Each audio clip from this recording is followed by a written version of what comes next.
กมือ10 นิ้วกราบนบนอบน้อมยังพระติรัตนแก้วเจ้าตั้ง3 ประการอันมีพระพุทธเจ้าพระสัทธรรมเจ้าพระสังฆเจ้า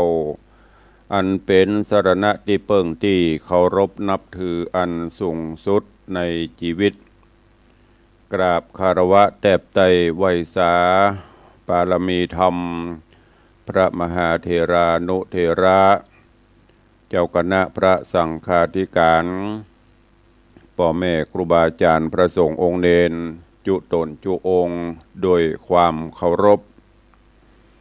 ขอเจริญสุขเจริญปรสาธุชนญาติโยมพุทธบริษัทติ่นจองห้องวัด FC แฟนรายการทั้งต่างสถานีวิทยุและต่างหน้าจอ Facebook ไลฟ์ทุกรูปทุกท่านขอน้อมต้อนรับทุกท่านเข้าสู่รายการมรดกธรรมกำเมืองและสารธรรมกำเมืองต่างสถานีวิทยุกระจายเสียงพระพุทธศาสนาแห่งชาติและสังคมคลื่นเพื่อการศึกษาพระพุทธศาสนาและวัฒนธรรมคลื่นพระพุทธศาสนาและจริยธรรมส่งสัญญาณออกอากาศต่างสถานีวิทยุวัดฝ่ายหินตำบลสุเทพอำเภอเมืองเชียงใหม่จังหวัดเชียงใหม่ในเมตตาท่านเจ้าอาจารย์พระครูสมุวิสุวัฒน์วรกิจโจท่านเจ้าอาวาสวัดฝ่ายหินท่านผู้อำนวยการและผู้ควบคุมเทคนิคการกระจายเสียงส่งสัญญาณออกอากาศในระบบคลื่นความถี่ FM 104.50 เมกะเฮิรตซ์สถานีวิทยุคลื่นพระพุทธศาสนาและจริยธรรมของคณะสงฆ์จังหวัดเชียงใหม่ในความอุปถัมภ์ของมูลนิธิพระบรมธาตุเจ้าดอยสุเทพในเมตตาพระครูวัลลบนามวงพรหมและท่านเจ้าอาจารย์พระมหาประสิทธิ์ผู้ควบคุมเทคนิคการกระจายเสียงส่งสัญญาณออกอากาศในระบบคลื่นความถี่ FM 96.0 เมกะเฮิรตซ์ตลอดจนสถานีวิทยุชุมชนต่างๆที่ต่างตันผู้อำนวยการได้ลิงก์สัญญาณจากแม่ข่ายทั้ง2 สถานีออกอากาศให้ญาติโยมทั้งหลายได้รับฟังกันพร้อมกันนั้นก็ขอยกมือ10 นิ้วกราบถวายการต้อนรับครูบาอาจารย์พระสงฆ์องค์เนนและเจริญพรต้อนรับ FC แฟนรายการทุกรูปทุกท่านเนอะที่ได้เข้ามาเป็นกำลังใจติดตามรับชมรับฟังรายการนี้ทางหน้าจอ Facebook ไลฟ์ของวัดวังสิงห์คำ Facebook ไลฟ์ของธรรมะภาคเหนือ Facebook ไลฟ์ของทีวีวัดฝ่ายหิน Facebook ไลฟ์ของสถานีวัดฝ่ายหิน Facebook ไลฟ์ของท่านพระครูสมุวิสุวัฒน์วรกิจโจแล้วก็หน้าจอ FC หน้าจอของญาติโยมที่ได้เข้ามาแล้วก็กดแชร์เสียงธรรมแชร์เสียงบุญแชร์รายการนี้ไปยังกลุ่มเพื่อนๆของทุกท่านเนอะรายการนี้ดำเนินโดยอาตมาภาพพระครูวิสิทธิ์ศรีลาภรณ์รองเจ้าคณะอำเภอเมืองเชียงใหม่ฝ่ายสาธารณสงเคราะห์และศึกษาสงเคราะห์ตุเจ้าหลวงวัดวังสิงห์คำตุลุงในวังเนอะเป็นผู้ดำเนินรายการก็ก่อนอื่นก็เจริญพรต้อนรับ FC ตั้งหน้าจอตอนนี้เจริญพรคุณโยมสุปรณีรูมาคุณโยมชิดชบาหรือโยมพิสมพรรัตนังเจริญพรโยมทองคำทิบงคำน้อมต้อนรับเจริญพรพินานอินสมเตปินพิทจารย์ปุจานชื่อดังเนอะเจริญพรโยมสลินทิพย์บุญเลิศเจริญพรโยมเพชรเจริญพรพินันล่าเนอะพินันจรันปิยจันทร์อาสลมโดยซิวเจริญพรโยมพี่หมอมัทนาอัมพันธ์แล้วก็มีไผ่แฮมโยมอัมพรกันถ้ามีกำลังเข้ามากันเนอะเจริญพรต้อนรับทุกท่านเข้าสู่รายการพร้อมๆกันเนอะมีงานทำก็ทำไปตัวฟังไปตัวเนอะวันนี้ก็ขอให้เป็นวันแห่งความสุขของทุกท่านก็วันนี้อากาศอึมครึมอยู่ ตั้งแต่ตะวาในช่วงใกล้ๆค่ำโอ้พระพิรุณเทลงมาอย่างหนักก็ทำให้หลายพื้นที่โดยเฉพาะทางแม่ริมเนาะตามที่ฮับข่าวเนอะแต่หลายๆพื้นที่ก็หนักอยู่พื้นทางแม่สาแม่ริมพายุทางโซนนั้นก็ระมัดระวังเนอะน้ำป่าไหลหลากมาอย่างเร็วมาเร็วเข็มเร็วแล้วก็ไหลลงน้ำปิงอยู่ข้างแม่น้ำปิงก็ระมัดระวังตัวหลายๆที่เพราะปีนี้รู้สึกว่าน้ำจะดีน้ำดีน้ำนักดินก็เลยอิ่มน้ำสามารถที่จะน้ำต่อไปได้เนาะบางที่บางแห่งก็อาจจะมีดินสไลด์คนถล่มเนอะก็ป้องกันไว้เพราะช่วงนี้ก็ยังดีปภเปิ้นจะเตือนไปทางเมสเสจของทางโทรศัพท์ก็เราก็นึกว่าถ้าจะปลอดภัยกันไปพ้องละเพราะว่าใกล้จะออกพรรษาละเหลือเวลาแถม10 กว่าวันก็จะออกก็จะเป็นช่วงที่จะเปลี่ยนถ่ายจากฤดูฝนเข้าสู่ฤดูหนาวแต่ประเดี๋ยวก็ยังว่านะมันเอาแน่บ่ได้นะเอาแน่บ่ได้ฟ้าฝนลมเพลลมพัดธรรมชาติแปรปรวนมาเป็นห่วงมาเป็นฤดูเขาจะคืมมาหน่อยเพิ่งกระตกนะก็ด้วยความเป็นห่วงจากตุลุงในวังเนอะขอให้ทุกท่านปลอดภัยแล้วก็ในสภาวะการเช่นนี้หน้าฟ้าหน้าฝนจะไปเมากับป้องกันน้ำท่วมภัยแห่งอันหนึ่งก็คือภัยจากยุงลายตัวน้อยยุงมันร้ายกว่าเสืออย่างเปิ้นว่านะต่างอสมอย่างต่างๆหมู่บ้านเปิ้นก็ทำงานหนักอยู่ควมบุบกระลงกระลากระล็อกก๊อกแก๊กเนอะช่วยกันคนละเล็กคนละน้อยเพื่อป้องกันบ่ให้ยุงมาแพร่พันธุ์ยุงประเดี๋ยวมันก็ปรับสภาพของมันไปตัวเองเมื่อก่อนนี่ให้เดี๋ยวนี้ก็เรียกกับยุงลายก็เดียวกับยุงยี่ห้อโลกของตุลุงลืมไปละชิแชะอย่างนั้นนะจำไม่ได้ละเขาไม่ได้เป็นอสมเนาะเลยบ่ฮู้ก็ฝากไว้เนอะด้วยความเป็นห่วงเจริญปอนเนอะคุณโยมเพ็ญศรีกำลังเข้ามากราบไหว้สาเจ้าสาธุเนอะขอน้อมเจริญปอนต้อนรับทุกท่านเข้าสู่รายการเนอะแต่ว่าหายไปวันแต่ว่านี่เป็นวันพระใหญ่ภารกิจกันนักแต่ว่าไปงานวันกตัญญูวัดศรีโสดา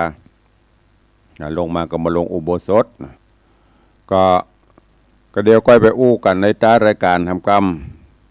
เจริญปอนโยมปี้อัญชลีคำกิติเนอะกำลังเข้าสู่หัวใจรายการ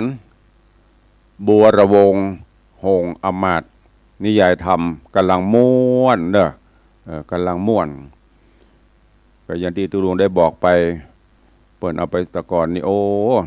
ไปฟังซอกะไปดูลิเกการมนิกการแสดงเปิดจะเอาเรื่องพวกเนี้ยสุริยวงศ์บัวระวงหงอมาตย์สุริยวงศ์ไก่สอนพวกนี้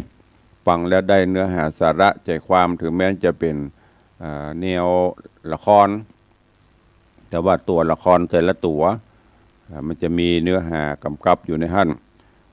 ในตะวันก่อนเทศมาถึงภูกที่2ปริปุนังจบลงไปเบื้องต้นขออนุโมทนาขอบคุณกำเนิดกับโยมพ่อเลี้ยงธนวัฒน์โยมแม่เลี้ยงทัศพิชาสุสิงคำได้ปูจากันเทศกันธรรมบัวระวงหงอมาตย์กับนี้หรือว่าเรื่องนี้เป็นจำนวนปัจจัย 3,000 บาทถ้วนข่าวก่อนเรื่องอย่างก็ดิเตจบไปนะก็ปูจาเป็นเจ้าภาพฟังปูจาทำฟังกันก็เป็นกระน้ำกับไฟกับอินเทอร์เน็ตไปตัวเนาะขอบคุณเนอะโยมปเลี้ยงธนวัฒน์แม่เลี้ยงทัศพิชาสุสิงคำแต่ว่าไม่เลี้ยงเปิ้นนำปัจจัยมาให้มาหอมปูจากันทำเทศกันได้2 ผูกเปิ้นประจายมาเรียบร้อยละก็จำเป็นต้องเทศทุกตอนทุกผูกเนอะใครที่จะให้จะหอมปูจา กับน้ำกับไฟกับอินเทอร์เน็ตผู้จาเสียงก็สุดแล้วแต่เนอะไม่บังคับไม่หอมก็ตามใจ จะหอมก็ตามใจถ้าหอมมาก็ดีขอบคุณตัวเองแต่ว่าตอนก่อนได้เทศนามาถึงอย่างตอนที่พระแม่เจ้าจันตะเทวีตัวไปถึงไปหาลูกคือสุริยะวงศ์กับบัวละวงศ์หงส์อมาตย์ตีป่อพญากาไลสั่งให้เอาไปประหารนะอันนี้จะเท่าความเมื่อฟังก็เดี๋ยวจะลืมก่อนไปถึงก็ไปอ้อนไปวอนขอกับมัจจุระกับเพชฌฆาต มงลงแล้วเหรอไปอ้อนไปวอนขอกับเพชฌฆาตหรือว่าคนที่พระเจ้าเข้ารับประหารก็นางก็เอาแก้วแหวนเงินทองอย่างไปขอแลกขอไทยขออ้อนบอนกับเตอะลูกข้าบ่มีความผิดใดๆบ่ได้สร้างอย่างเฮ้อแล้วก็บ่เฮ้อได้เป็นบาปเป็นกรรมกับท่านตัวขอปล่อยลูกข้าไปเตอะจนเพชฌฆาตใจอ่อนยอมปล่อยก่อนที่จะปล่อยแล้วก่อนที่จะพรากกันไปแม่จันตะเทวีก็เอาแก้วแหวนเงินคำที่เตรียมมาตัวเองข้าวสุกของกินที่เตรียมมาตัวเองมอบให้ลูกคือสุริยะวงศ์กับบัวละวงศ์เนี่ยก็นี่แหละญาติโยมทั้งหลายน้ำใจแม่ลูกจะเป็นจะใดก็ฮักด้วยความเป็นห่วงเตรียมเสบียงตังค์ต่างๆแล้วก็บอกให้ลูกมันเป็นกรรมเป็นเวรของเฮาเด้อลูกเด้อก็แม่ก็ขออำนวยอวยพรให้ลูกให้เต้าไปดีไปพบไปปะแต่สิ่งที่ดีที่งามเนี่ยเปิ้นกับพร่ำพรรณนาเหมือนอย่างเฮาทั้งหลายเนี่ยแม้แต่ลูกจะไปเนี่ยการเนี่ยงานก็อำนวยอวยพรให้ฉันใดก็ฉันนั้นหลังจากนั้นแล้วนางก็ด้วยความตุกอกฮอนตุกอกตุกใจก็สลบหรือสยบเต้าลงกับในเมืองในธรรมบนว่าจะนั้นแต่ถ้าบ้านเฮาก็คือเป็นลมพับถึงสองกุมารก็ช่วยกันบีบนวดช่วยกันปลอบประโลมจนแม่ฟื้นขึ้นแล้วก็ถึงแม่ลูกก็มาสั่งลากันไปเมื่อสั่งลากันเรียบร้อยแล้วนางกระปีกมาในห้องหอปราสาทราชวังส่วน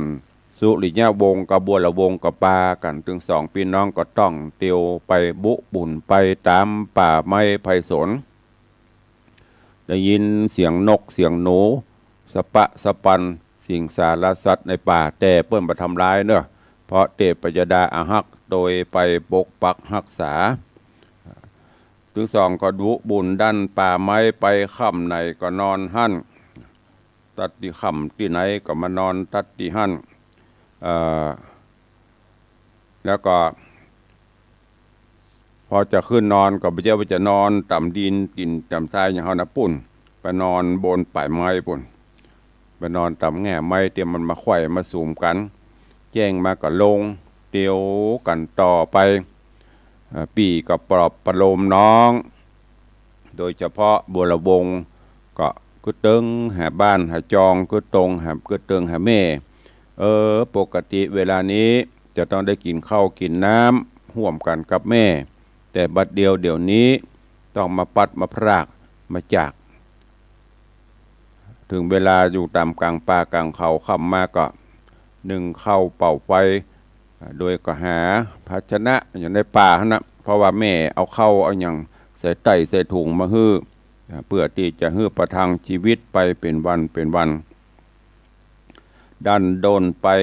ค่ำไหนนอนหั่นแล้วก็ถึงสองนี้เพิ่นบอกว่าเป็นนั้นบุญนำปาคนหนึ่งกรรมแห่งคนหนึ่งนั่นก็คือสุริยะวงศ์อ้ายเก่านี่ตั้งหน้านี่จะได้พบปะได้นั่งแต้นอย่างก่อนนั่งแต้นเป็นเจ้าบ้านเจ้าเมืองส่วนน้องยังมีกรรมอยู่ก็คือบัวละวงศ์นี่ยังมีกรรมอยู่ยังจะบ่ได้ประสบสุขแต่ไปแน่ปุ่นจะได้ดีได้ดีอันนี้ก็เป็นเรื่องของกรรมนั้นญาติโยมทั้งหลายกรรมภัยกรรมมันเนี่ยจะว่าจะได้ดีได้ดีเหมือนกันหมดบางคนก็ตุกก่อนได้ตุกผ่านฮ้อนผ่านหนาวมาก่อนสุขสบายมาลุน บางคนก็ตุกบางคนก็สุกก่อนตุกมะลุนเนี่ยมันก็แล้วแต่กรรมไผกรรมมันขณะนั้นสุริยะวงศ์กับบัวละวงศ์ถึงสองพี่น้องก็ดันด้นเข้าป่าไม้ไปฮอนถึงเบื้องบนองค์อมรินทร์พระอินทร์เจ้าฟ้าก็ได้ส่องหูเล็งหันว่าสองคนนี้จะต้องประโจนกรรมเนี่ยคนปีจะได้เป็นเจ้าพญาก่อนคนน้องยังจะต้องประโจนกรรมก่อนก็เลยจะมาช่วยโดยองค์อมรินทร์พระอินทร์เจ้าฟ้าร่วมกับวิศุกรรมก็ลงมาเสด็จลงมาจากสวงสวรรค์ชั้นฟ้าแล้วก็แถลงเปตมาแถลงเปตเป็นไก่ป่าเป็นไก่ป่ามาจับอยู่ที่ กิ่งไม้แล้วก็โดยเฉพาะแล้วพระอินทร์หรือพญาอินตาเนรมิตเป็นไก่ตัวแดงส่วนเทวบุตรแสดงแถลงเปตหรือว่าวิสุกรรมแถลงเปตเป็นไก่ตัวดำแล้วก็จับอยู่ที่บนแง่ไม้เมื่อตึงสองเตียวผ่านมาก็ขันฮื้อแล้วก็ขันนี้ขันเป็นคล้ายๆฟังกำหูด้วยนะตัวเตบบุตรก็ขันหรือว่าบอกว่าถ้าแปะมาไผ่ได้กินจีนไก่ตัวแดงเนี่ยก็จะมีได้เป็นผู้เจ้าบ้านเจ้าเมืองได้ดิบได้ดีส่วนตัวดำก็จะต้องทะลงวิบากกรรมจากนั้นถึงสองหันใส่เนี่ยจะได้พอขันเสียดบอกเสียดก็ดินดับตกลมบบตายถึงไก่ดำถึงไก่แดงสองพี่น้องถึงสุริยะวงศ์ถึงบัวระวงศ์ก็ปาเอาไก่ถึงสองตัวนั่นมาต้มมาอย่างในป่าในเขาฮะนะจากนั้นก็แบ่งกันอู้จากันใครจะกินตัวดำใครจะกินตัวแดงเนี่ยถึงสองก็มาตกลงกันองค์ปี้คือสุริยะวงศ์จะกินตัวแดงคือบัวละวงศ์กินตัวดำกินกันไปแล้วก็จากนั้นก็ลากันไปเรื่องราวของบัวระวงศ์หงอมาตย์จะเป็นจะได้สองกุมารจะต้องผจญชะตากรรมใจกรรมใจเวรหรือบุญนำปาวาสนาส่งจะได้ก็เจริญปอนเจิญทุกท่านเนอะติดตามรับฟังบัวระวงศ์หงอมาตย์ในผูกที่3ตอนที่1เป็นลำดับไปณโอกาสบัดนี้ นะโมตัสสะภะคะวะโตอะระหะโตสัมมาสัมพุทธัสสะ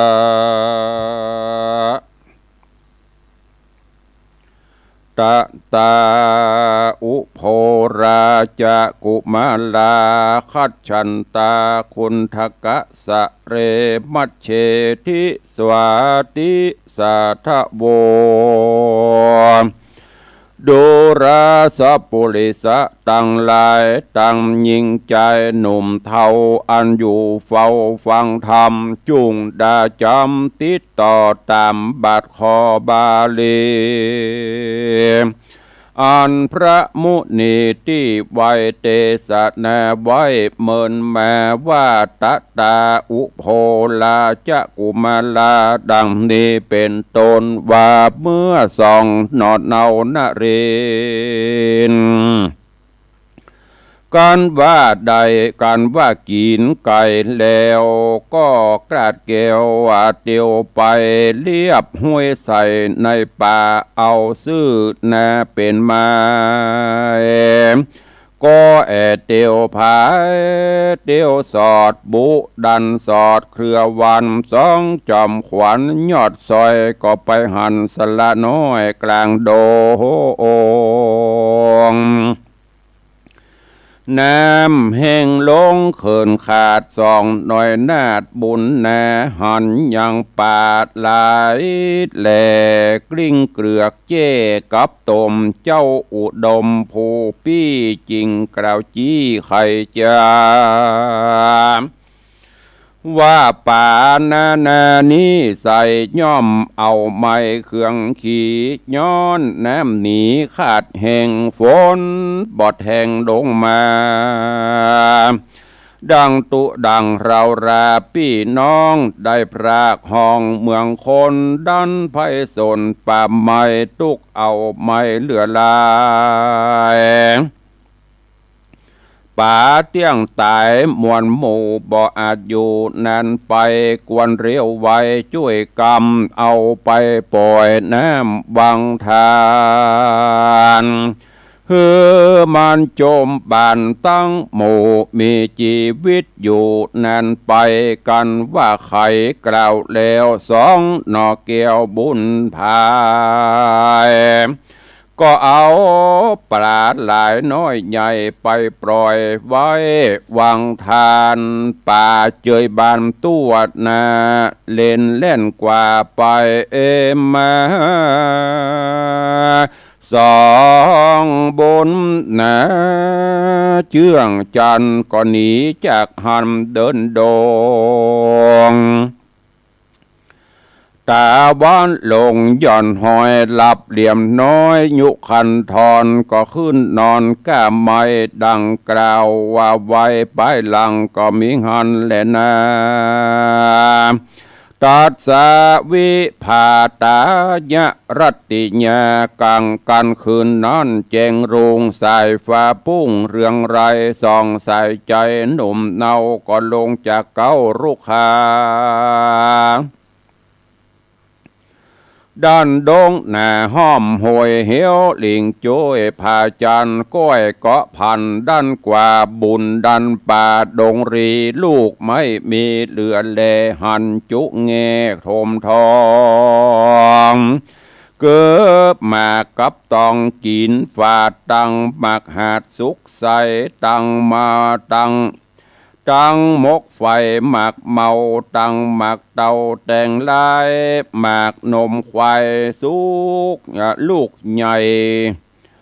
หาฟันใจห่ำฟันใจสามานรถมันวันได้หลากหมากปินหากสุกเหลืองตังหมากเฟืองกล้วยอ้อยมีบอดน้อยปุ่นดูสองบุญจูหนอไทยดูตั้งไซเอากินสองหนอนารินหนุ่มเนาดันป่าเศร้าดงพรายค่ำที่ไหนก็นอนที่หันเจงแล้วดันดงตันนับแต่วันพี่น้องหนีจากห้องปาลาดอนดงหน้าป่าไม้15 วันไข้เติงตาน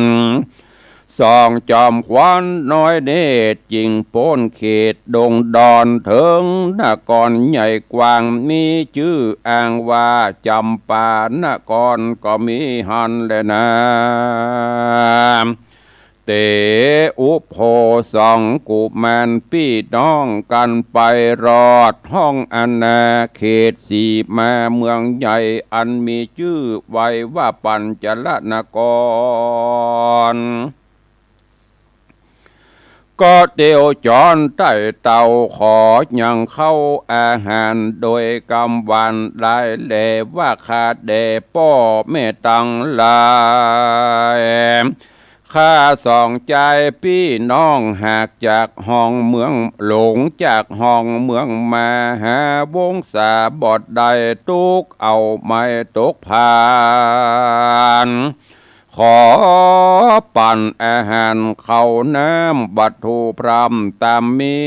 สืบอินทรีลูกเต่าเฮอเตียงเต่าเหยาวไปแดดเตอะ ตีนั่นคนทั้งหลายหนุ่มเทา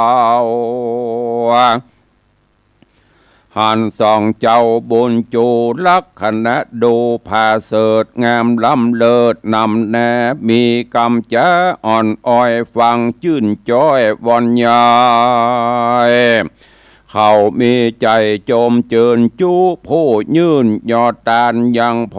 จันนะอาหารเขาน้ำวัตถุพรำนานาเกสองโสภาหลายแหล่บ่เวนเว่เฮือนใดเขาจะไขกล่าวโอว่าเจ้าหมู่จุมเขาว่าสองใจเราหน่อยนาดลักขณะอาจเจียงคานกำจาหวานถูกทวนฟังดูม่วนบอนยายจักเป็นคนในไพร่น้อยตุกต่ำต้อยบ่ห่อนมีเตียงเป็นลูกเจ้าปุรีต่างดาวหรือลูกเต้าแดนไกลออกเวียงใจเตี้ยวสอดพัดมาพดมาลอดเมืองเราเปิงมีเจริญนาคนยิ่งใจมวลหมู่เขาหักอูจากกันมีหลายอันหลายหลากตามเขาหักขะนิ่งในส่วนสองจอมใจหนุ่มน่าเอาการว่าใดเข้าและอาหารอันเขาตานโยกยื่นโดยใจชื่นยินดีก็มาละนี้พรากนาแล้วเตียวกว่าพันพายจากนิคมหลายบ้านนอกอันเป็นขอกสีมาก้อยไกลกลาเตียวตองเปื่อเข้าสู่ห้องเวียงใจก็มีหันแลนา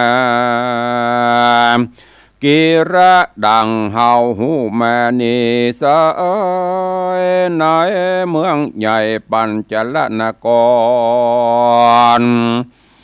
มีพระผู้ทอนยศเงา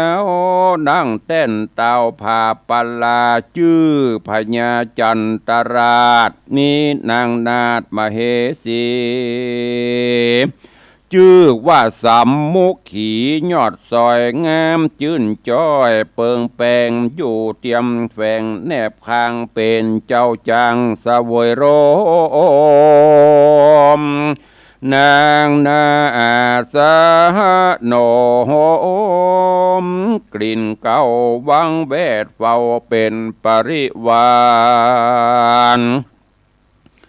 พระผู้บานยศใหญ่มีลูกนอดไทยยิงเดียวสมสะเดียวพิลาดมีชื่ออาจว่านางนาฏปทุมมาพงมีใบหญ้าคืนใหญ่อายุได้16 ปีจบกองดีจุสิ่งหูแจงยิ่งกองธรรมเจ้าห่อคำจันตราชและนางนาฏสัมมุขีปฏิบัติดีคำเจ้าตามฮิตเก่ากองทำใจบ่ดำกระยาบบ่ขนาบหิงสามีเมตตาแผ่กว้างและห่างมีเมตตาแผ่กว้างบ่ละห่างตั้งบนจุมบุคคลอำมาตย์ปัจจานราชยิ่งใจสำราญหลายควายห้องโคงเขตต้องนกรใจบอดนานเต้าใดแต่โสดเปียที่โหดตัวแข็งก็มาแฝงเกิดตองในแห่งห้องสันดานแห่งพระโพบาลจันตราชเจ้าภาษาใสสีหมอยาเดหน่อยใหญ่บอตันได้เย้ายาลวดมรณะและพรากจุติจากเมืองโคนได้เอาโตนไปเกิดในจันฟ้าเลิศไปบน โจมรีปนอำมาตตุกไม่มาดนำนาจุมประชาไพรไตร้องรำให้ตั้งเมืองเสียงนันเนืองสะเศร้าไข่เขตดาวปุรีนางเตวียศใหญ่ทุกโศกไม่เร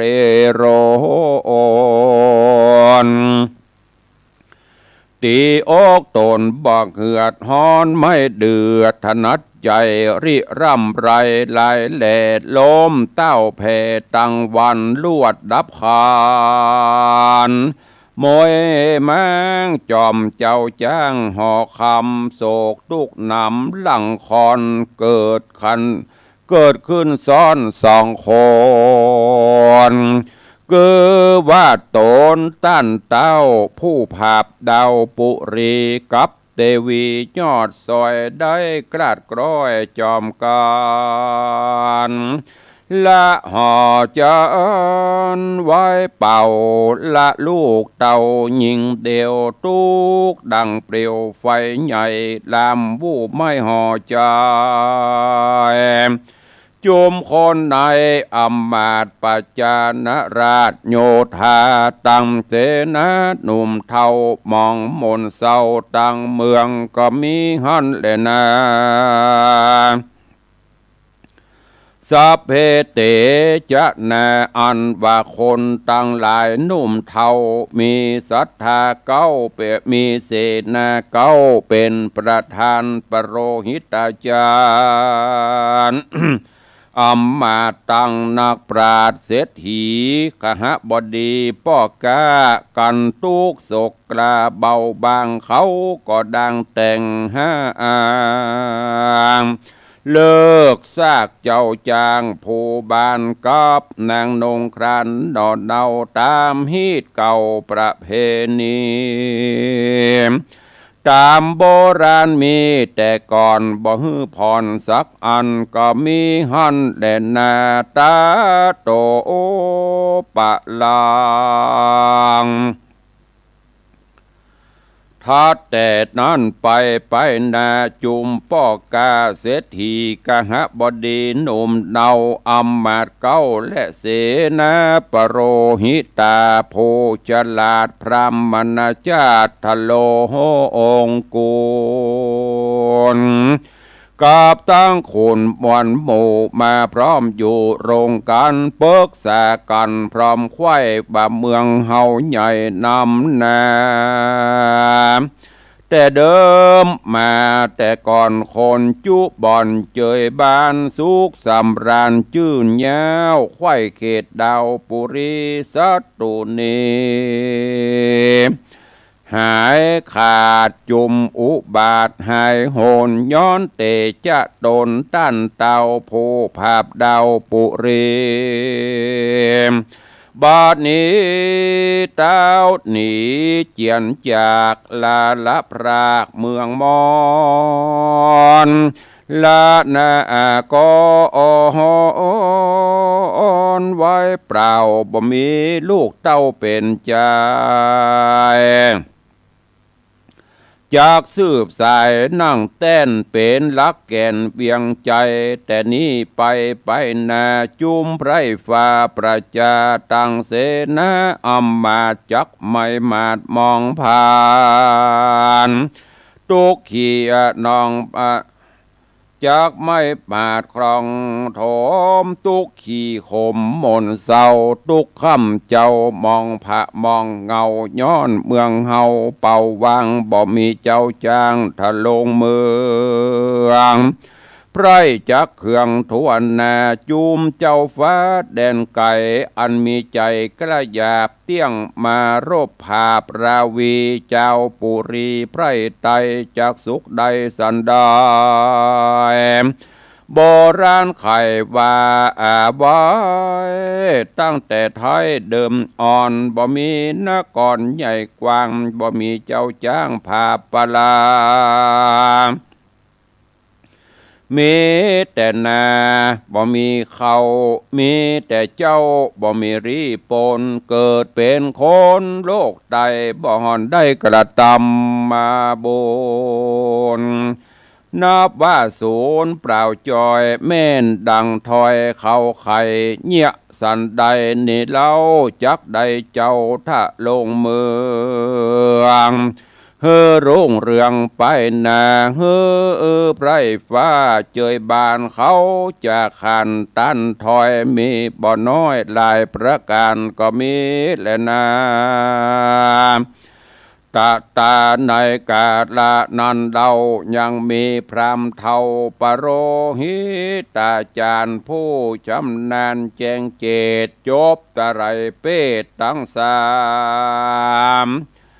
ก็กล่าวกำงามตันต่อว่าดังคากึดพอเล็งหันเฮากวนปากันดาแต่งตามปิมแปงเดิมอ่อนกำปีสอนบอกไว้ว่าเมื่อเต่าไทยผาปลามรณากลอยกลาดบ่มีโอรสราชแต่นเมืองเฮือรุ่งเรืองไปนากวนไพรฟ้าประจาตังเสนาหนุ่มเทาอำมาตย์เก้าคนในรีบเรียวไววะวาดแต่งรถอาจใส่สีเกือโบสสาโลดดีเล่มใหญ่เครื่องเตาใส่ไปน้อยเอามาข่าวใส่สะอาดสินทุวราชมาจอนย่อมือวอนน้อมว่าอายยังเตปะไทยไปบนขอบันดลส่งโยหือรถกู้สมปันไปยังสถานที่อยู่แห่งต้านผู้มีบุญกวนเป็นขุนภาพเต่านั่งเต้นเต่าห่อคำจักสมกำไฟห้อยบอกกราดกร้อยเสียสมเจริญนาต่างสู้ตัวคนต่างหลายหนุ่มเทาฟังกำเล่าปโรหิตาจารย์เขาจมบานตัวนาจุผู้ว่าดีก็มีแลนาเนตเดตังขีญาสังวันนาวิเศษจะห้องเหตุธรรมเทศนาบัวระวงหงอำมาตย์ผูกที่สามตอนที่หนึ่งก็บังโกมสมเด็จสเด็จบัวระวงหงอำมาตย์จบไปแห่มตอนหนึ่งขึ้นสู่ในผูกที่สามซึ่งตอนนี้สองพี่น้องคือสุริยะวงศ์กับบัวระวงศ์หลังจากที่ได้ปัดพรากจากบ้านจากเมืองแล้วก็ป้ากันดันโดนไปตามป่าตามเขาตามบุญกุศลบุญหนุนนำวาสนาส่งยุตอนนี้ปุ่นเข้าสู่บ้านสู่เมืองจำป่าพุ่นแหละเรื่องราวจะเป็นจะได้เดี๋ยววันต่อไปก็สรุปเนาะจะได้จดได้จำถ้าเราสรุปวันนี้เดี๋ยวตอนหน้าก็ลืมมันจะไม่ได้ปฏิปต่อกันติดตามฟังไปเนอะเรื่องราวธรรมเทศนาถึงแม้จะเป็นธรรมพื้นบ้านล้านนาก็แกะกรไกเอาสาระแก่นสารโดยเฉพาะในเรื่องของการอยู่ร่วมกันเป็นป่อเป็นแม่เป็นครอบเป็นครัวก็คือมีศีลธรรมน้อมนำมาประพฤติปฏิบัติหน้าที่ป่อหน้าที่แม่หน้าที่ลูกแล้วก็โดยเฉพาะความฮักระหว่างผัวเมียก็คือเหมือนดังแหลกพบปะกันน้ำต้มผักน้ำอะไรพวกเขาว่าเนี่ยเมื่อฮักน้ำต้มผักก็หวานใจไปเจอบ้านน้ำตาลก็เป็นส้มเป็นขมนึกถึงเวลาได้รับข่าวสารอันใดมาอย่างเงี้ยป่อพญากาไลเปิดมาบอกมาข่าวแทนที่จะพินิจพิเคราะห์พิจารณากลับเป็นเอาโมโหโกทะก็ไปโคตรไปเกลียดไปพักใส่ไล่ส่งกันไปที่ปัจจุบันนี้ก็เหมือนกันญาติโยมทั้งหลายผัวเมียกัน บางเตือแปดหูแปดตามีอย่างนิดๆหน่อยๆเปิ่นมาเล่ามาสู่มายุมาโยงพีดว่ากันยิ่งคนวัยรุ่นลูกเต้าเราหลานหนุ่มกำลำไม้บริเวณซ้ำยิ่งเป็นยุคที่เป็นปนห้องอย่างยุคความรวดเร็วยุคสื่อสารจะเอากันก็เอาจะละกันก็ละบ่คิดหน้าคิดหลังเพราะนั้นก็ฝากไว้เนอะพินิจพิเคราะห์พิจารณาเป็นคู่ผัวตัวเมียกันก็ฮักกันแป้งกันอยู่ตัวกันไปลูกเต้าก็เหมือนกันก็ดูแล้วจะใส่พ่อแม่จะไปละไปลืมบุญคุณพระคุณอันยิ่งใหญ่อย่างโพธิสัตว์เจ้าถึงสองเนี่ยถึงแม้จะจากพ่อจากแม่ไปจิตใจกับปฏิภาคหักใครนึกถึงอยู่ตลอดนะนี่ก็ฝากไว้เนาะเดี๋ยวตอนต่อไปตุลุงจะนำมาเล่าขานอุจาสรุปเพื่อฟังแห่งกรรมโดยเวลาเฮามันจำกัดติดตามฟังกันไปเนอะมีถึงหมดกัน12ผูกกำลังได้มาถึงผูกที่3อยู่ข้างแห่งนักอยู่เรื่องราวของบัวระวงหงอมาตย์จะเป็นจะได้ก็ติดตามฟังไปในตอนต่อไปก็วันนี้ก่อนที่จะได้ได้ได้จ๋าตอนนี้ก็ตั้งหน้าจอ Facebook ไลฟ์เจริญปอนต้อนรับเนอะหลายท่านหลายคนเข้ามาเจพันเชียงใหม่โยมตู่โยมธนวัฒน์พูดงามโยมปีอัญชลีคำกิติท่านหัวหน้าหนึ่งพิทาจารย์วิจิตรธีรธรรมอะไรอย่างแนมบุญมาได้ออกไปดูท่านหัวหน้าก็คงเป็นอย่างนะเพราะว่าแม่น้ำมันกว้างปัญหามันน้ำปีงขึ้นมันนักก่อหน้าวัดหมูมาได้ออกไปดูในวันนี้กำลังจัดรายการเดียวออกรายการแล้วจะไปแวะพอก็มันก็ขึ้นลงของมันนะแต่ที่แน่ๆของตุลุงถึงโดนเนาะ ปืนศาลาหน้าวัดนะขึ้นมากระโดนหมูมันนะพวกน่ะใกล้เดนี่พวกก่อนก็ไปโละไปดูทำกรรมตอนนี้ก็ทำหน้าที่ไปก่อนป้องกันทางปูนก่อนเนอะก็เดี๋ยวถ้ามีเหตุการณ์ใดฉุกเฉินหรือต้องการความช่วยเหลือก็จะได้ว2ว8ไปเนอะวันนี้ปฏิบัติหน้าที่วันก่อนเป็นพ่อค้าไก่ พ่อค้าขายไก่ก็เดี๋ยวถ้ามีอย่างจะแจ้งไปเจริญปอนเนอะคุณโยมจันสายแปลงหลวงเข้ามาแล้วแล้วก็มีแม่วิน้องแฮกเกอร์โยมตู่โยมสุรัตน์เสาคำโยมสมศรีพรหมเมืองกำลังเข้ามากันเนอะขอต้อนรับทุกท่านเดี๋ยวที่ประตันได้ตักมันประลัดไปจะได้ก็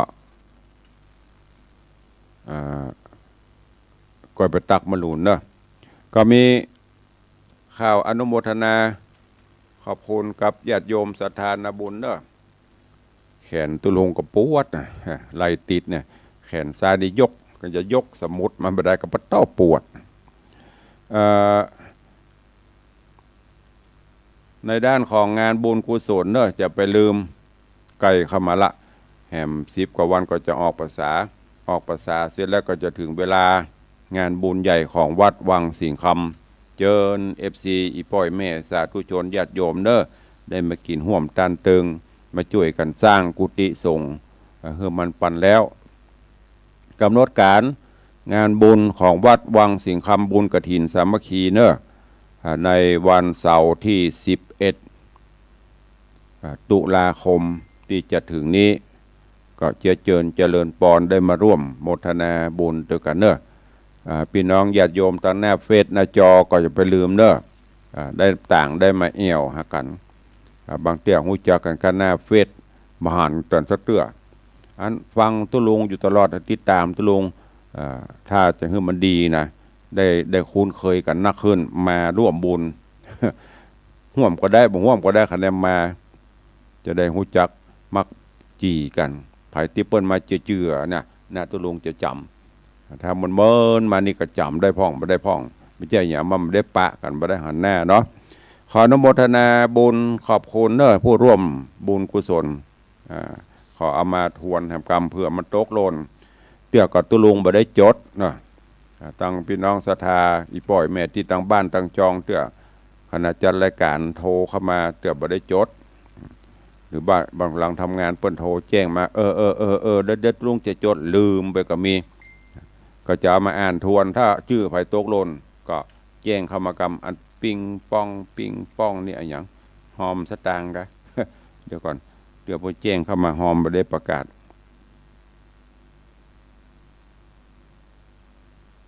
ป้องแป้งเนี่ยมันจะเสียงนั่นเด้อเสียงอันอาจารย์อิสมแม่บุญมากับปิงปองฟังก่อนเนี่ยแม่บุญมาวงตุนนี่มัวว่าฟังก็ทุกเช้าว่าเพื่อจะปิ้งสวัสดีวันพุธสวัสดีวันผัดอาทิตย์หนึ่งตัวว่านะก็ดีนะเพื่อนสวัสดีก็อนุโมทนาบุญขอบคุณกับโยมพิดานอิสมเตปินเนอร์ร่วมโมทนาบุญกฐิน1 กล่อง 1,000 บาทโยมแม่จันเพนใจคำนางสาวพิมพ์ดาราใจสุรชัยนายพยุงศักดิ์ใจคำหนองก้นครุร่วมทำบุญกฐิน1 กล่อง 1,000 บาทพ่อสมานแม่จันยาวิชัยร่วมทำบุญ200แม่ศรีนวลลันจวนร่วมทำบุญ200ไอ้อย่างปักแม่อุไรวันอภิทันกรลำปาง200ป่อวิชัยแม่สุพัฒน์นายประพันธ์เอี่ยมเจริญร่วมทำบุญ500ป่อสุวรรณว่าที่ร้อยตรีณัฐบุตรอินใหญ่ร่วมทำบุญกฐิน1 กล่อง 1,000 บาทโยมแม่ประณีพยัคฆ์ไคหพลพร้อมลูกหลานหนองแต้นสันปะตองร่วมทำบุญ1 กล่อง 1,000 บาทแม่ทองทรงสิทธิ์ร่วมทำบุญ200 บาทโยมปินันล่าปินันจรันปิยจันทร์โดยซิวร่วมทำบุญ2 กล่อง 2,000 บาทโยมสมพรรัตนังหรือว่าโยมชิดชบาร่วมทำบุญ1 กล่อง 1,000 บาทเนอะอันนี้เจ้าที่โจทย์ไว้เนอะของภัยที่แจ้งมาแล้วบ่ได้โจทย์บ่ได้ยินก็โทรเข้ามาแจ้งคำแล้วก็ถ้ามอบถวายโอนปัจจัยแล้วก็ขอเมตตาได้แจ้งให้ตุลงตัวเองเพราะทุกบาททุกสตางค์ต้องลงในบัญชีพอบัญชีตุลงนะดอกเล่มตะบันตะเมืองไม่ต้องกลัวศูนย์หินศูนย์ดินศูนย์ทรายทุกรายการจะอยู่ในบัญชีหมดเพื่อจะตรวจก็ตรวจ ไม่มีปัญหาทำให้มันถูกต้องเนาะเขาเนี่ยอย่างมันถูกต้องมันก็มีปัญหาอย่างนั้นก็ขอบคุณกับทุกท่านตัวท้ายรายการเดี๋ยวเวลาทำหน่อยจะได้เปิดหน้าไมค์อู้จ๋าใครจะอู้จะเอ่ยจะจ๋าทาง Facebook ถ้าสละเวลาโทรเข้ามาก็ได้เนอะใครจะอู้จะเอ่ยต้องเข้ามาได้0817836540 ใครจะร่วมบุญได้ร่วมตอนนี้ได้สำดีจะได้จดถ้าออกไปแล้วก็เดียวประกาศมีติ้งกระดาษมีติ้งไม่ได้จดละเจ้าภาพใหญ่ๆตอนนี้มีภัยพ่องจะร่วมเป็นเจ้าภาพต้นใหญ่ๆกฐินใหญ่ๆสมทบตอนนี้ประธานกฐินเก้าก็คือท่านพระมหาชนการชยวังโสตุเจ้าหลวงวัดเจริญราชแม่เตาะอำเภอเชียงดาวพร้อมศรัทธาญาติโยมเป็นประธานตอดแล้วก็ร่วมกันกับพี่น้องศรัทธาบ้านเฮาก็คณะที่2เป็นคณะของโยมพี่ไอมาลัยโยมพี่แสงล่าหินแปงพร้อมกับอาจารย์ศรีพรนางสาวพิมพ์ชนกเกียรติสิทธิโชคอาจารย์ศรีพรณวงศานี่ก็ร่วมเป็นกฐินสมทบครับเป็นเจ้าภาพหน้าบันกุฏิสงฆ์1 หน้า 150,000 บาทนอกนั้นก็ร่วมบุญกันไปมีก็ตังบ้านตังจองบรรนักบรรณาขอสัก3 สายใหม่ๆพ่องสมดี3 สายพระพุทธ1 สายพระธรรม1 สายพระสงฆ์1 สายถ้ามีก็โทรเข้ามาถ้าบ่มีก็จะได้ล่ำได้ลากันเวลาใกล้จะหมดละปิ้งป้องบ่มีเวลาได้อ่านไลน์ก็ดีอ่านหน้าจอก็ดีพอทางวิทยุโทรศัพท์ก็ดีครับไม่ไหว ไม่ใช่ทศกัณฐ์ ไอ้ปิงปองก็เดี๋ยวก็ไปอ่านเนอะมันอ่านบัตันมันจะงงตั้งสถานีวิทยุมีไหม0817836540ที่ไหนฝนตกมาโทรอย่าก็รายงานผลน้ำท่วมพ่องมีก็ต้องประเมิดน้ำท่วมก่อนก็มีก็เยอะเนาะถึงมามีภัยก็มีก็พ่อสมานคนเดียวที่การแฟนคลับเขาอะฮะถ้ามีคนเดียวที่กะฟังรายการตุเจ้าเป็นตาได้พ่องตั้งเขื่อนไม่งัดฮะบัดได้อยู่ในเวียงกะบัดได้อยู่ปูนกะแฟนไปที่ไหนแล้วพ่ออยู่ไหนไปหาหมอไปหูเย็นน้ำบันักเพราะหมอมันจะมีหงยาไปไหนเพิ่นประกาศน้ำขึ้นโลน้ำบันักอ๋ออ๋อขอบคุณหลายๆเนี่ยถ้ามีก็เฮาสองคนเท่านั้นอู้กันเนาะมูนักก็ทำฟังขอบคุณพ่อสมานรายงานผลน้ำเขื่อนไม่งัดบันักเตื้อวะเอาเจริญปอนนิสัยตรงใดนี่ฮัลโหลจากที่ไหนจากแม่คือเจ้าแม่คือไม่ใช่แม่ใครเนาะแม่คือเนาะบ้านอะไรนั่นแหละเจ้าอ๋อทีมสายบุญของทีมแม่ครูเหรียญทองอ่ะเจ้าแล้วอันสายบุญแม่ครูเหรียญทองวันที่11ได้จะมากี่ต้นมาสัก2-3ต้นไงขอบคุณนึกว่ามีเอาแล้วถ้าได้ก็ได้คะแนนมาเถอะสาธุแม่ครูก็หายนะบหันขอบคุณหลายๆเนอะแม่ครูก็เดี๋ยวนี้ก็มัวได้กันทำใส่บาตรนะจ๊ะอนุโมทนาสาธุเนอะบุญรักษา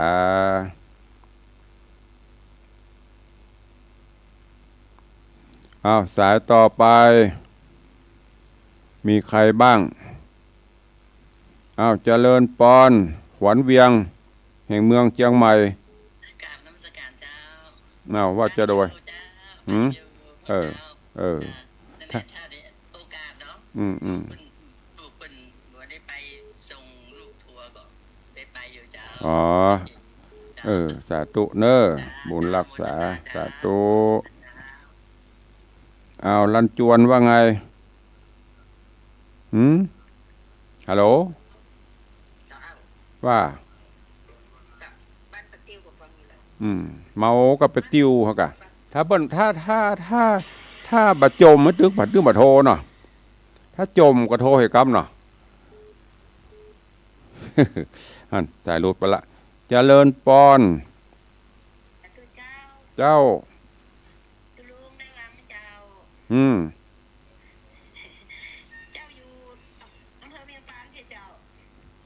เมืองปานลำปางกะแล้วฟังสัญญาณเป็นได้พ่องชัดเจนทั้งทุกวันได้เจ้าชัดเจนถ้ามันชัดเจนนี่บัดโทรหาเนาะถ้ามันดักปิ้งตุลุงฐานนี้ยังดักปิ้งอีตัวเนาะมันก็มีสาระนะกะมันมีสาระตุลุงประมาณหื้อใหญ่โทรรายงานผลพ่องกะเนอะฟังจากคลื่นไหนเมืองปานลำปางเนาะชัดเจนแจ่มแจ้งเนาะสาธุเนอเปิงบนชื่อแก้วลูนกับมันลูนปะหรอสาธุเนอแม่แก้วลูนจากเมืองปานลำปางอีกอะน่าจะได้หูว่าที่ไหนฟังพ่องขึ้นวิทยุเราไปถึงเมืองปานจังหวัดลำปางเนี่ยที่บอกให้โทรนี่ไม่ใช่อะไรนะไม่ใช่เขาได้ยอดนะ ต้องการทราบผลการรับฟังถ้ามันได้ยินชัดเจนดีนี่ดักปิ้งบือเนาะลองมันดักปุ๊บเอาแล้วเดือดร้อนตัวลงวันนี้อย่างดักปิ้งท่านี้ไม่ได้ยินง่อมละ มันเป็นเช่นนี้เนาะแล้วถ้าตุลุงบอกง่อมตุลุงก็ง่อมแล้วคนเดียวแอบเปิ้นอุตสาหะเวลาไว้ใต้รายการสัก3 นาที 4 นาทีจะได้ป๊บไปปะดักปิ้ง เมื่อใดก็อีแม่หนองไหวเมื่อใดก็อีป้ออันก็สมานเมืองเกณฑ์เนี่ย2-3 สายวันนี้อย่างแควนเอาตุลุงจมมาเป็นสีปุ่นอย่างแควนก็อุดแต่พ่องเล่นพ่องจะได้เนอะแย่กันพ่องมันก็ม่วนไปแหมแบมเพิ่มรสชาติได้ไข้หัวกันพ่องอายุจะได้ยืนยาวๆเนาะอูไปพอเวลาหมดแล้วเนอะขอนำรายการจากไปก่อนปะกันใหม่ในวันต่อไปใครจะเป็นสะพานบุญงานกฐินวัดวังสิงห์คำก็น้อมเจิญเนอะมาช่วยกันกลิลำตำสร้างไม่ต้องไปสนใจใดๆต่างนอกต่างปั่งข่าวสารโน่นนี่นั่นเราต้องมีจิตใจมั่นคงหนักแน่นในการสร้างบุญกุศลบุญคือความสุขใจทำไปแล้วสุขใจนั่นคือบุญเกิดขึ้นแต่มันจะถึงอรหันโตอรหันตานั่นก็ค่อยว่ากันไปเปลี่ยนสเต็ปไม่ใช่เจโลเข้ามามันจะบรรลุมันก็ไม่ใช่มันต้องผ่านกันไปตามหลักที่พุทธองค์เพิ่นต้องผ่านไปเป็นสเต็ปทานรักษาศีลเจริญเมตตาภาวนาพินิจพิเคราะห์พิจารณาไปตามลำดับขั้นตอนจะไปข้ามขั้นขึ้นขั้นใดก็ต้องขึ้นตามขั้นไม่ใช่วิวโดดคือปึ๊กก็ได้หยะบึ้เรียบร้อยไปตามสเต็ปของมันเฮาได้มาแท่นี้เฮาสร้างแล้วเฮาสุขใจเฮาบ่เดือดร้อนไผบ่เบียดเบียนไผบ่ทุกข์บ่เสียชื่อเสียงกับครอบกับครัวเฮานั่นก็ทำไปอาจจะไปฟังกรรมเหนือกรรมใต้ได้ยินอันนั้นโน่นนี่นั่นแม้แต่สื่อต่างๆเปิ้นมีเปิ้นห้องอย่างคอนเทนต์ไผเข้าไปยิ่งถ้าด่าตู้เจ้านักๆนะคนเข้าไปดูนักๆนะเขาได้สตางค์ประเด็นนี้กับผีบ้าอย่างพวกอันตั้งโทรศัพท์ตั้งเฟซตั้งอย่างนี้ตั้งสื่อนะเนี่ยอันอย่างพี่เลนคนเข้าไปพอนักๆนะได้สตางค์อันอย่างได้การตุลุงนิ่มได้สตางค์ ใครก็บอกใครพอล่าสุมาแต่คนเท่าไปหนุ่งยกทรงไปหนุ่งอย่างหูเนี่ยคนก็เข้าไปพอตุลุงอย่างหูกับมันกับผ่านของตุลุงกับมีอยู่อ่ะมันจะเข้าไปพอมันก็เซมันผ่านนะอันเนี้ยฝากไว้เนอะกับอีป่ออีแม่ญาติธรรมเฮาสร้างบุญกุศลไปแบ่งจิตแบ่งใจให้ใสสะอาดไม่ต้องไปเบียดเบียนไผไม่ต้องไปอิจฉาตาฮ้อนไม่ต้องไปคอยนวลไผเปิ้นได้ดีอยู่ดีมีสุขกับบุญกุศลของเปิ้นเฮาตกทุกข์ได้ยากก็เพราะวิบากกรรมเฮามีเหมือนอย่างทำที่ตุลุงเตศเนี่ยกว่าที่เปิ้นจะได้ดีเปิ้นก็ต้องผจญชะตากรรมไปนั้นฝากไว้กับทุกท่านเนอะวันนี้ขอความสุขสวัสดีจุงบังเกิดมีกับพ่อแม่ครูบาอาจารย์พระสงฆ์องค์เนรจุตนจุองค์ญาติโยมศรัทธาสาธุชนทุกท่านเนอะอยู่เย็นเป็นสุขเหมือนกันจุตนจุองค์จุผู้จุคนยัตตาโรธรรมาวัตันติอายุวันโนสุขังพระลัง